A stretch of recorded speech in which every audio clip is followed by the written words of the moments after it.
చూస్తున్నట్లయితే రాష్ట్ర వ్యాప్తంగా సొంత చెల్లెళ్ళ చెరువులో తిరుగుతుంది కాంగ్రెస్ లో జాయిన్ అయ్యి జగన్ ఓడిస్తానండి. అది అయ్యే పని కాదు ఇప్పట్లో.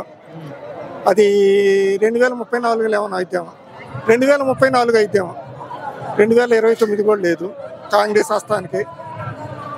34లో ఏమన్నా 2034లో అవ్వచ్చు అంతే. ఇంకా 10 సంవత్సరాల దాకా కాంగ్రెస్ హస్తం లేదు. షర్మిలా కాదు ఇంకెవరైనా 2029 కూడా వయస్సే. బీజేపీ జనసేన వాళ్ళకి ఎంతమంది వచ్చిన ఉపయోగం లేదండి.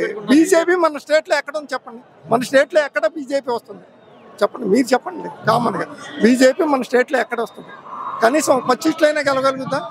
ఇంకా మనం బీజేపీ రావాలంటే ఎప్పుడు పట్టుద్ది? ఇంకా 15 సంవత్సరాలు 20 సంవత్సరాలు పైన. అప్పుడు ఎవరు? వీళ్ళు ముగ్గురు, పవన్, చంద్రబాబు ప్లస్ ఆయన పవన్ కళ్యాణ్ గారు అంతే. ప్రజెంట్ మాత్రం 29 దాకా ఏనే, అందులో అనుమానం లేదు. సంక్షేమ పథకాలు అర్హత ఉన్న వాళ్ళకి పూర్తిగా న్యాయం చేకూరుతుంది.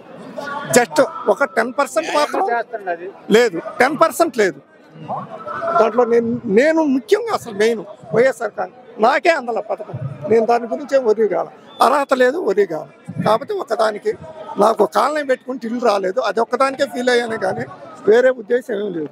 సంక్షేమ పథకాలు అర్హత ఉన్న వ్యక్తికి ఎవరికి రాలేదో చెప్పండి. ఏ విషయంలో అయినా సరే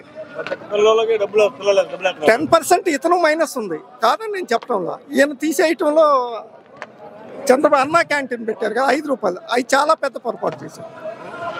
అది చాలా పెద్ద పొరపాటు, ఈజీగా ఒక పొరపాటు. నేను ఏ ప్రభుత్వాన్ని అయినా విమర్శిస్తాను.